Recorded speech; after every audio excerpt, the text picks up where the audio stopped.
Okay, so you should all see what I have on my Chrome browser right now is a Nearpod lesson. The first slide asks you to join the lesson. So what I'd like you to do is, if you want to minimize the whole Zoom presentation, you can. Open up whatever browser you prefer. If you're on an Apple, you can use Safari. If you're on your iPad, you can use Safari or the Nearpod app.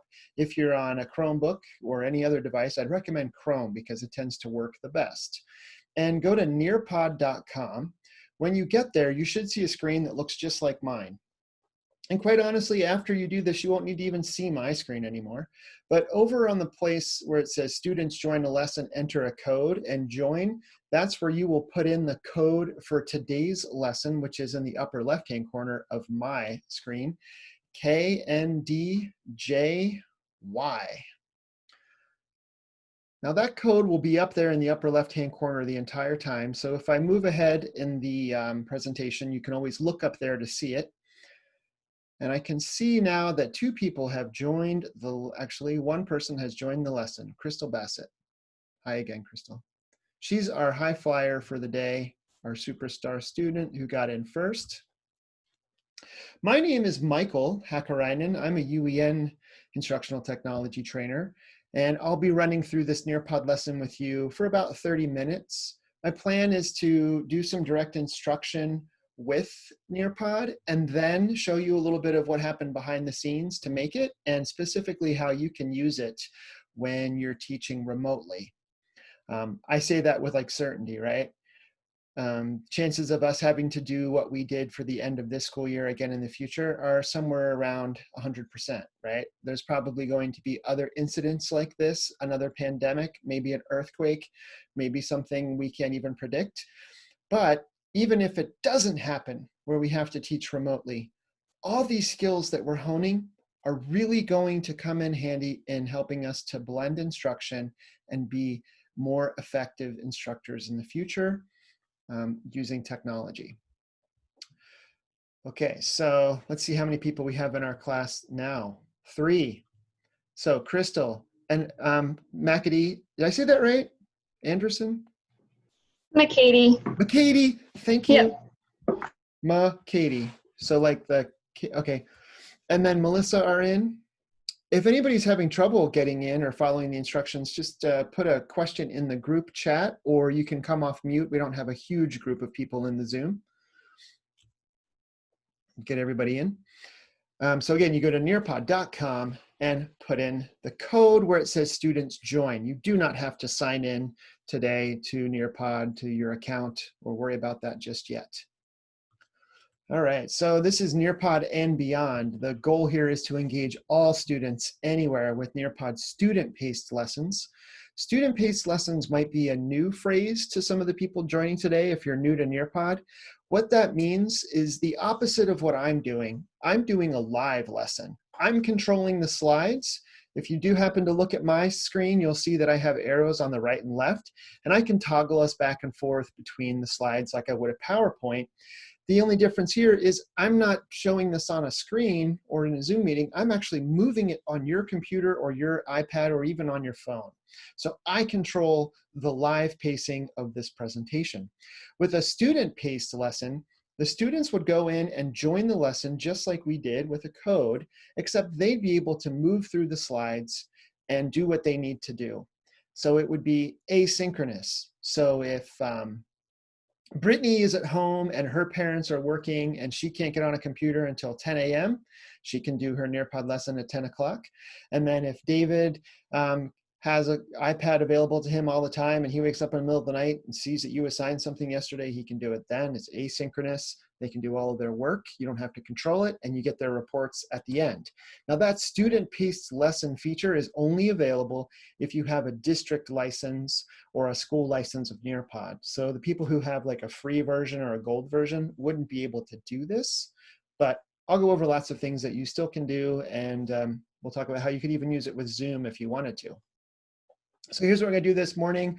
We're gonna talk about what is Nearpod, how do you access it, what's in the library, how you assign these lessons asynchronously, these student-paced lessons, and then how you access the reports at the end, what tools are available in Nearpod, and how you can do some on-the-fly tips and tricks.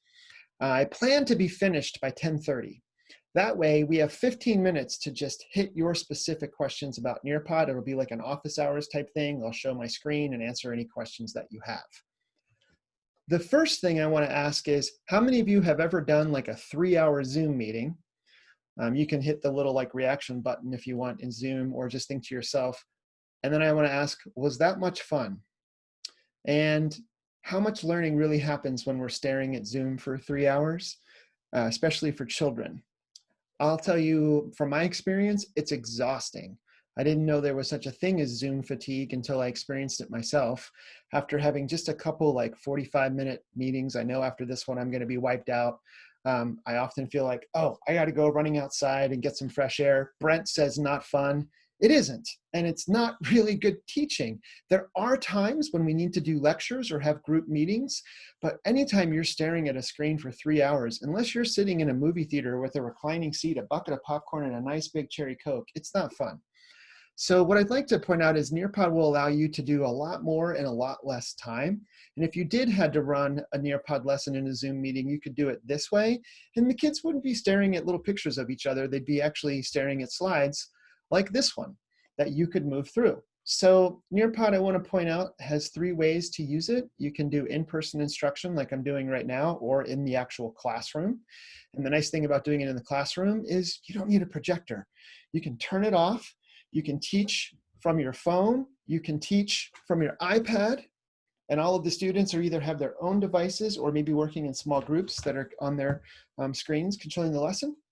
And that allows you to be mobile and move around the room and engage with your students.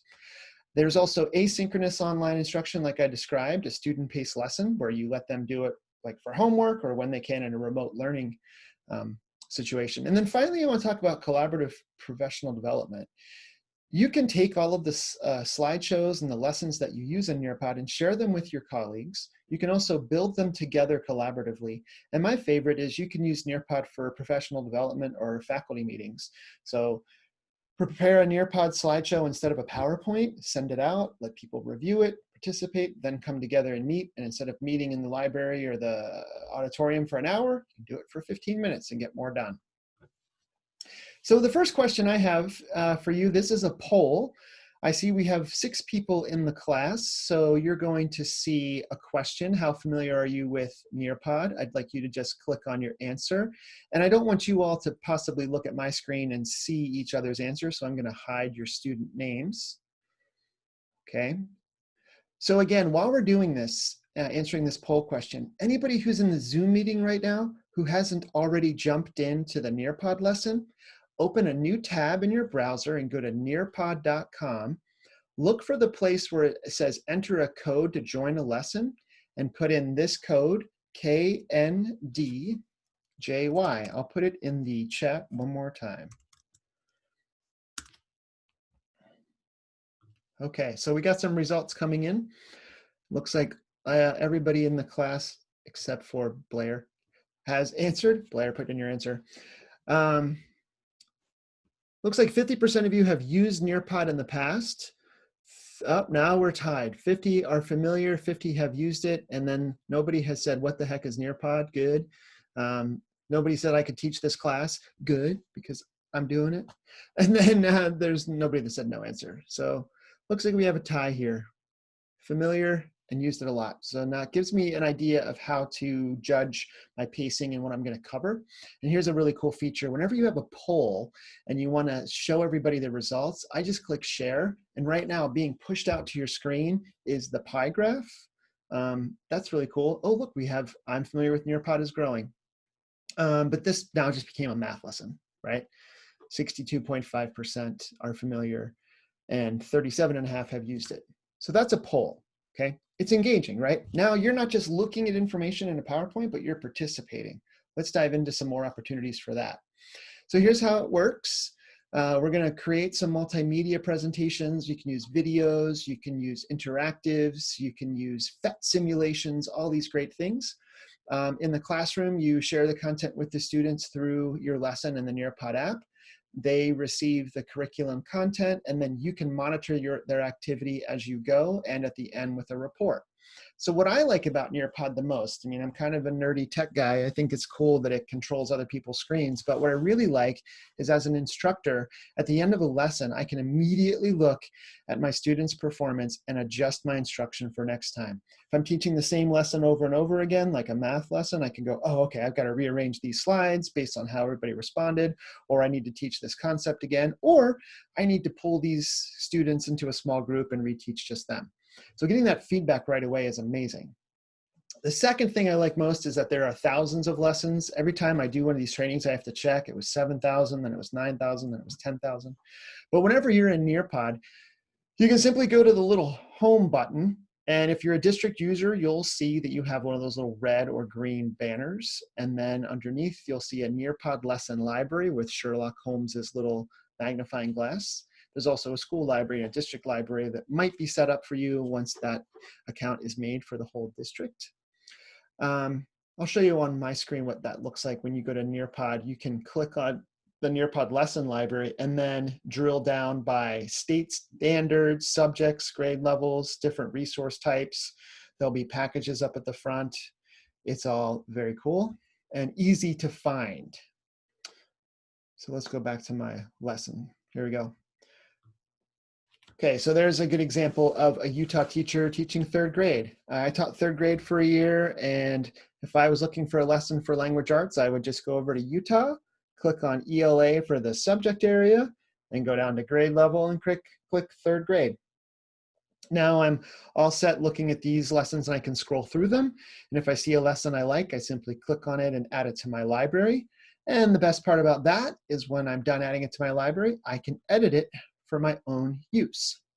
So one thing I taught in third grade was understanding communities and the oceans, albeit this was in Maryland, and it's a little bit closer to the ocean. I don't know if you guys do that here in Utah in third grade, but we'll pretend you do. And one of the first questions I would ask students is, tell me what your favorite ocean animal is.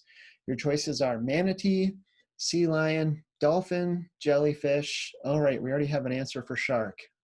So dolphins, jellyfish, stingrays, and fish. Just a quick poll. Nancy Underwood is asking, do we have access to the state license for Nearpod yet? Nancy, that depends on what district you're in. If you were to go to this website that I'm going to put in the chat, uen.org/Nearpod, the directions are there for your district administrators, like in the tech side, to go in and fill out the form to get the license set up for your district. So let's see what we got for our polls. Looks pretty good. Now, right now I'm in the teacher mode. So one little trick that I like to do is I will often open another Chrome browser or account and log into the same lesson that the students are in so that I can show the student-facing side of it right there. So I'll come down here and say enter, join a code. The code for today is KNDJY. Now it asks me to put in my name. Now this is something I want to point out. You might have to do some behavior management with your students, like say put in your first name and last name, or first name and first letter of last name. Your students never have an account in Nearpod, so you don't have to worry about their data or anything, but you're always going to have somebody that goes in and puts like Barack Obama or Jesus Christ or God or whatever. They do that. And if they do, you can always kick them out. Some teachers will say put in your student code or just your first name. So it looks like dolphin won. Cool. Another example of a poll. Let's dive a little bit deeper into the ocean. No pun intended. Now I want you to draw a picture of your favorite ocean animal. Maybe your favorite ocean animal wasn't an option, like starfish or seahorse. So go ahead and start drawing what you would like to show me is your favorite animal. At the bottom, you're going to see a pencil, which you can click on and change the thickness of the pen point as well as the color. You also have a highlighter. You have a text box in case you want to label the drawing that you're making, seahorse. And then you also have the ability to add pictures. So if you're not really good at drawing a seahorse, you can do a Google search for a seahorse. This will go through the same filter as your school's Google, so it should be filtered, although it looks like those two seahorses having fun. So we won't use that picture.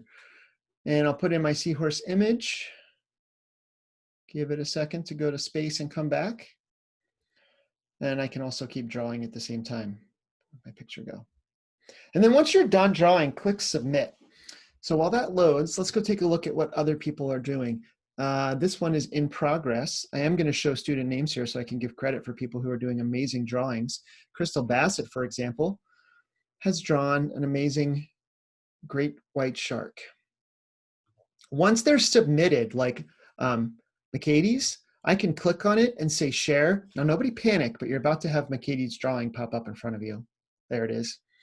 And then I could ask McKatie to talk about it. You know, what did you draw there? Is that a dolphin? Or why is it your favorite fish? Then I can unshare it and let you keep drawing. So it looks like Blair has turned in a stingray and Angie's turned in a dolphin. Good example of a draw it. Now think to yourself as a classroom teacher, whatever subject area or grade level you work with, what would you use this tool for in your classroom? I'm going to leave the drawing for a second and challenge you with an example of an algebra question using Draw It in Nearpod. So I'm sorry if you didn't finish your drawings. Don't worry, they'll be recorded. But I'm moving to the next slide now, which has a polynomial. 3x squared plus 6x plus 4x plus 8. If this was a asynchronous student-paced lesson, ooh, Melissa's off to a great start, and so is Nancy. You would be able to do this, and then when you were finished and submit it, move to the next slide to see the answer and check your understanding and how accurate you were. I'll do that for us in just a minute since we're live. But it's a good idea in a student-paced lesson to always have opportunities for the students to contribute, to draw, to answer questions, and then see the correct answer right afterwards. Okay, it looks like Melissa so far is the only person who's off to the same start I would have used. Maybe not. If you hear any crying in the background, ignore it. That's my probably wife dealing with our 19-month-old. Neither one of them are working on this math problem. That's when I would expect to hear the most crying. I see Nancy's off, almost finished. So I'm going to give you all 13 seconds. That's teacher time to hit submit. Melissa's is in. Oh, I think she may have gotten it right. 10, 9, 8, 7, 6, 5, 4. Blair's looks good. 3, 2, 1, 0. Here's the answer. Did you first group the terms, then factor out the greatest common factors, or GCFs, and then find the common factor and then factor it out by x plus 2 times 3x plus 4. Now I can go back to the last slide and check. Melissa, you got it right. Nancy, you are close. Crystal got a good start. But this is what you would see next, and then I could go on deeper into the lesson. But what I really like is at the end, I can go to the reports and see all of the drawings that you all have submitted. Okay, just another quick example, more social studies. Here's a website I'm pushing out to you. We're going to take a jump over to Bryce Canyon. If you've ever had to try and share a website with students, if you use Google Classroom or Canvas, it's really easy, but I like how Nearpod just pushes this out and boom, the website pops up and you can read through it. You can scroll down and there's a nice paragraph there about hoodoos, which are irregular columns of rock, and they exist on every continent. But this place, Bryce, is the largest concentration found on Earth. Situated along a high plateau at the top of the grand staircase, the park's high elevations include numerous life communities, fantastic dark skies, and geological wonders that defy description. So I might assign for you, like, go ahead and read that introduction on the website, and then when I'm done visiting the website, I'll take you to, wait for it, a virtual field trip to Bryce Canyon. Now this is a panoramic 360-degree picture. So I invite you to click on the picture and move around and look at these amazing hoodoos from the ground up. This is a picture taken along the Wall Street section of the trail that goes down into, I think it's Fairyland, correct me if I'm wrong. This is a 360-degree picture that I just found in the Nearpod library and dropped it right into demo for you. At the top, you'll see Enter VR. If a student clicked on that and was doing this lesson on their phone, they could then turn their phone sideways, drop it into a VR viewer, strap it to their face, and look all around Bryce Canyon. So that is a virtual field trip. And now I want to check your understanding of what hoodoos are. And I have a activity called fill in the blanks. I'll hide your names again and show you what it looks like on the student side. But down at the bottom are some vocabulary words: plateau, hoodoos, staircase, communities, grand, and geological. You need to click and drag them to where they belong in the paragraph. I can't talk and do it at the same time. So here's a giveaway, hoodoos. That was the first word in our description. Drag hoodoos up to the first box and then start reading and see what fits in. Situated along a high plateau at the top of blank, blank. I wonder if you remember what that area is called. It's also another national monument area. Includes numerous life communities, geological. Drag the word you think fits there. And then when you're finished, click done. If you get them wrong, it will tell you, or it will tell me how many you got incorrect.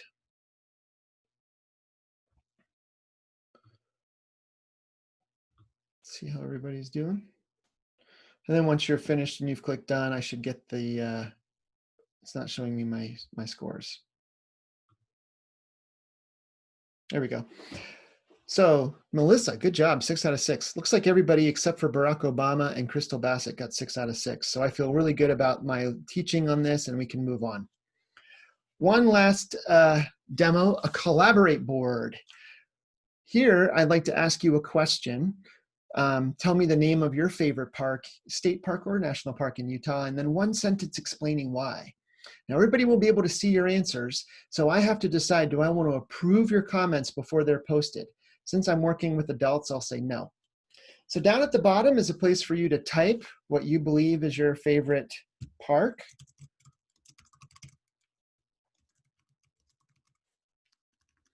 You can also add, now Nancy, remember you have to put in a sentence explaining why it's your favorite national park.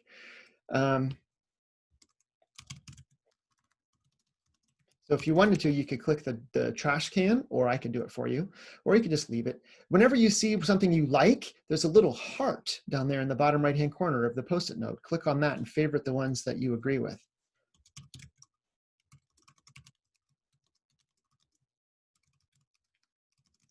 I'm going to type in my answer, and I can also search for a picture. Zion's does have great scenery, Darren, good point. Angie's talking about Capitol Reef. I haven't been there, but I have been to Lake Powell. That was really fun. Another Capitol Reef favorite from Melissa. Katie likes Zion as well, the Narrows. I think that's closed right now, but that's a good one. Canyonlands is really good for Jeeps. Kayleen, good point.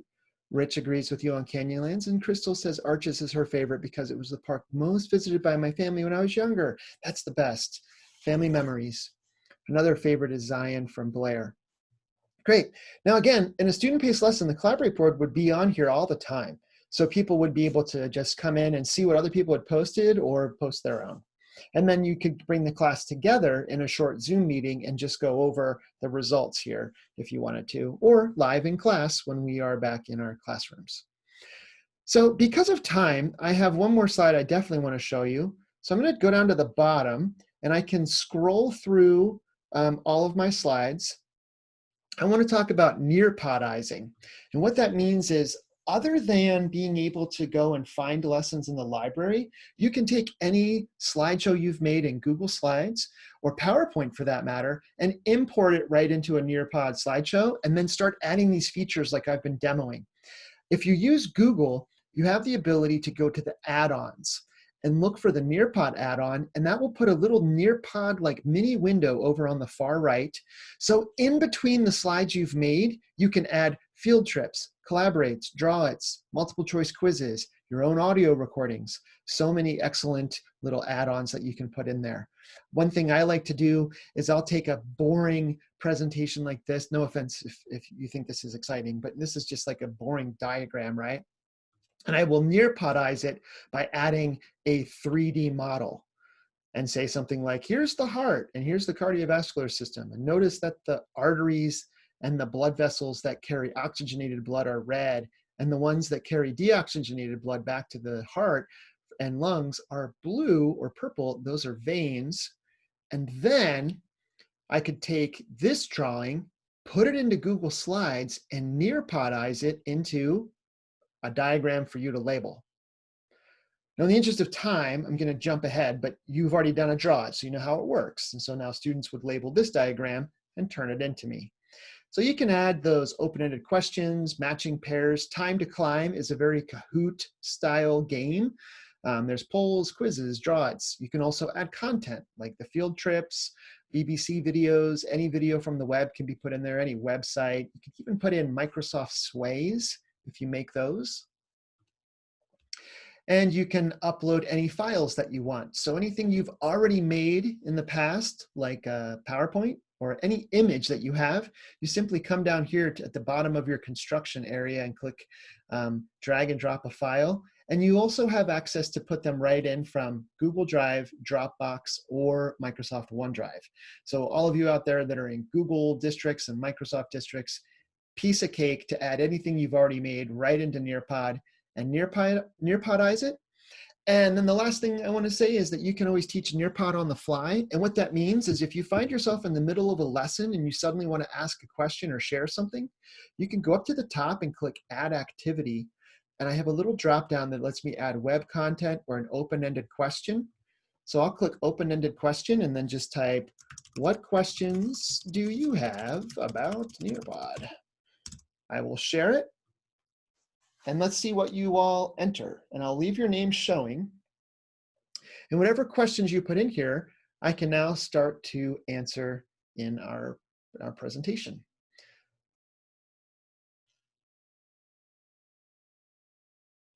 If you don't have any questions, here's what I'd invite you to do.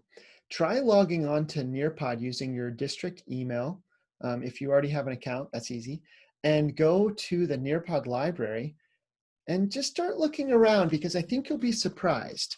One of the things Nearpod did for Utah when they turned on the state license a little early, I don't know if you are all aware of this, but we were supposed to have our license start on July 1st, and they turned it on back in March because of the pandemic.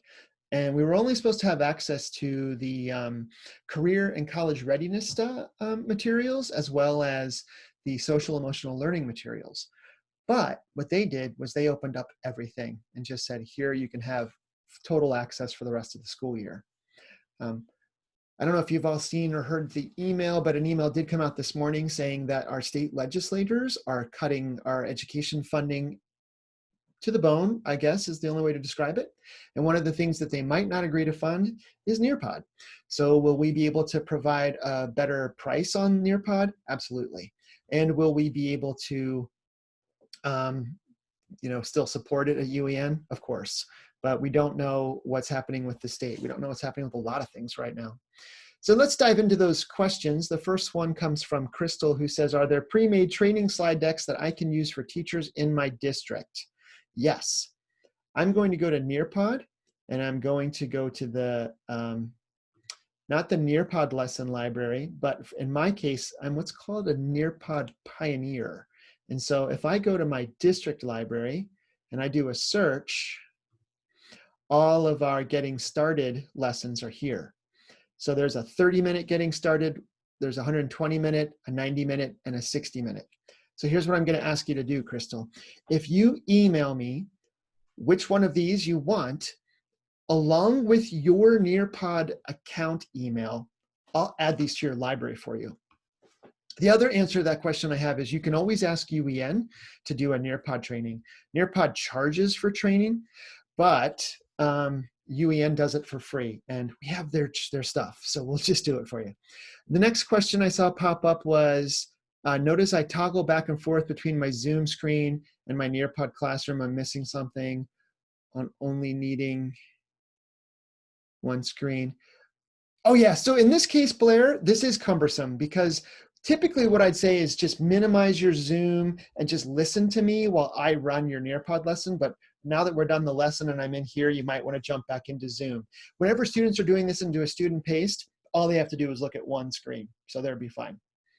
I like how Kayleen gave us a little shout out there. UEN tutorials for incorporating Nearpod are pretty good and easy to use. And that will help me answer this question about Canvas. Oh, I thought somebody asked how to use that. Let me show you guys another resource real quick, and I'll put it in the chat. If you do a search for UEN Learn at Home, we built a website specifically to support what was happening during the pandemic. And when you go to teachers, it will take you to our screencasts. And one thing we put in our Learn at Home screencasts are a lot supporting Nearpod. So I have one screencast that talks about how to add Flipgrid to Nearpod, how to add Time to Climb to Nearpod, how to use Nearpod with Canvas, how to use Nearpod with Google Slides. And then there's also a ton of other screencasts in here related to everything else. Canvas, Gale, there's my student-paced Nearpod lesson, which I'll put in the chat as well. So we do have all of those resources available to you. What other questions do we have?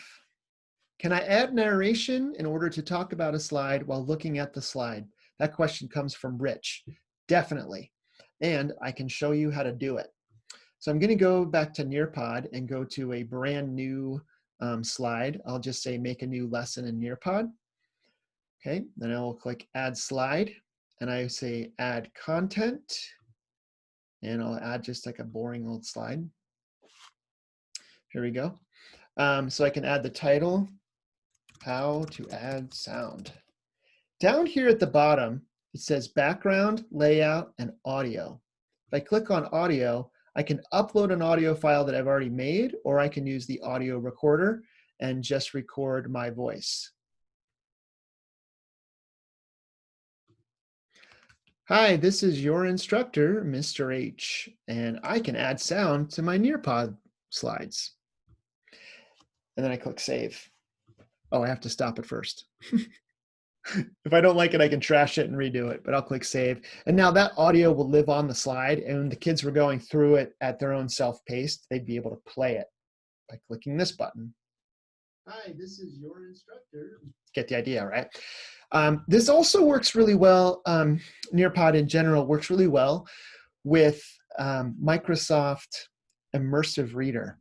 They've added that feature. So what I'm starting to see in some of the schools I've been supporting is that Nearpod is really powerful for students who are learning a second language, especially for their parents, because the parents can sit with the child at the computer, go through the Nearpod lesson, and also experience the benefit of the audio and the Nearpod Immersive Reader. So try those out as well. Crystal said, do student-paced lessons still have a 30-day limit on a Canvas embed? Any whisperings of that changing with the emphasis on self-paced learning? Okay, so they changed that a while ago before the self-paced learning. Let me see if I can show you how to do that. The next time you assign a lesson anywhere, you'll notice that it'll have like a student-paced. Put them in Canvas and student-paced, and then when you see this little calendar button on the screen where it says valid until June 2nd until July 2nd, click that calendar and you can move it to wherever you want. So what I've done in our UEN MOOCs is I make our Nearpod student-paced lessons last for like 6 months. Okay, so, okay, Crystal says perfect, thank you, good.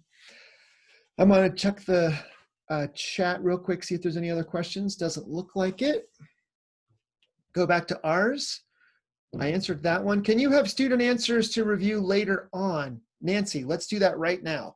Okay, so I'm going to close the activity. Yes. And if you have any other questions, just throw them into the chat in Zoom. Here's where we get reports when we're done. So I will finish this lesson and say thank you. Thank you all for joining. Thank you for coming. I go up to the top and I click the little arrow to X out to the left. And it says, do you want to leave this session? I can always resume it later. This is good to know in case of like a fire drill or something. You can be like, oh no. And then you like come back like a day later and say, hey, it's time to look at our lesson and pick up right where you left off. So now if I go to my lesson called Nearpod and Beyond, I can click the 3 dots and go to reports. Or If it's years later, I could always go over to the far left of my menu and click reports there. And every lesson I've ever done in Nearpod is in chronological order right here. Here's just a little bragging thing I want to show you. I used Nearpod one time for a ski patrol refresher, teaching adults, some of them in their 60s and 70s. They loved it. So this is just a great learning tool for everybody. It's not even a K-12 tool, it's just a tool. Okay, so here's our Nearpod and Beyond session that we did this morning, starting at 10:04. I had 12 students participate. I click on it, and this is the report I see. Shows me your general engagement. If I had any polls, I can go to it. Here's the results to the poll about, are you familiar with Nearpod? Here's the results to the poll about our ocean animal. And I can see exactly who likes sharks, Darren. Then I can go to open-ended. What questions do you have? They're all saved here. If I go to draw it, I can see all the drawings that you did, the stingrays, the sharks, your polynomial factoring. So it's a great way to like kind of collect some student samples to use in a IEP meeting or a parent-teacher conference or even a student conference. Go to the Collaborate board. I can see everything that you put in the class board. It actually brings the board back into a new slide or a new tab in the browser. And the fill in the blanks, I can go and see everybody's results on that. Okay, so those are my reports. The last thing I wanted to show you. So did that answer that question about seeing student work later, or did I misinterpret that? Nancy? Nancy, I think you went off mute, but I don't hear you. I'll be able to do. Oh, okay, there it is. Can you say that one more time? Yeah, that's exactly what I wanted to be able to do, was just to be able to go look at their answers later. Yes, excellent. It's all saved there. I can go back and even see like lessons that I did last year and the year before. So you'll have all the student work. So I want to come back to one thing I said earlier. Students don't have to have a Nearpod account. That is absolutely true. All you have to do is set some specific behavior expectations for how they sign in, so you know who is who, because you don't want to have to figure out that like Jeffrey always signs in as Barack Obama or something like that. So have a method for either first name and last name, or first name and first letter of last name, or their student ID, whatever works for you. And remember that Nearpod keeps none of the information that the students put in. So this isn't like Google where they're getting ads on the side of their Gmail based on where they were browsing or anything like that. This is all pretty simple. The only data that's collected is what you see in these reports right here, and the only person that can access it is you. So if you want to learn more about Nearpod, I do want to make sure you're aware of a MOOC. So at uen.org/register, you'll see that there are 2 MOOCs. MOOC stands for Massively Open Online Course, that will guide you through everything you need to know about Nearpod. There's a Nearpod MOOC for beginners. It'll be up here. Let's see where it is. Let's scroll through. It looks like it's not at the top anymore. It used to be up at the top, but they're all in alphabetical order. Here they are. Nearpod Certified Educator Advanced. This is for people who know how to use Nearpod and are like, you know, want to like learn some of the more tips and tricks like I was showing today. And then for beginners who've never used it before, you'll want the Nearpod Certified Educator, just the basic one. So I'm going to put that link in the chat. And what's nice about a MOOC is you can just, oh, I put it to Crystal, I'll put it to everybody. You can just go through this course at your own pace. So if you want to sit down one day and knock it all out and become a Nearpod Pro like overnight, you're good to go. If you want to kind of spread it out and do a little bit here and there, take your time. You have a year to do it. And when you're done, you'll get a USB-E or SUU credit. The SUU credit does cost $23. And you'll also get a little badge from Nearpod that says you're a Nearpod certified educator. So I got 1 minute left. Does anybody have any other big questions?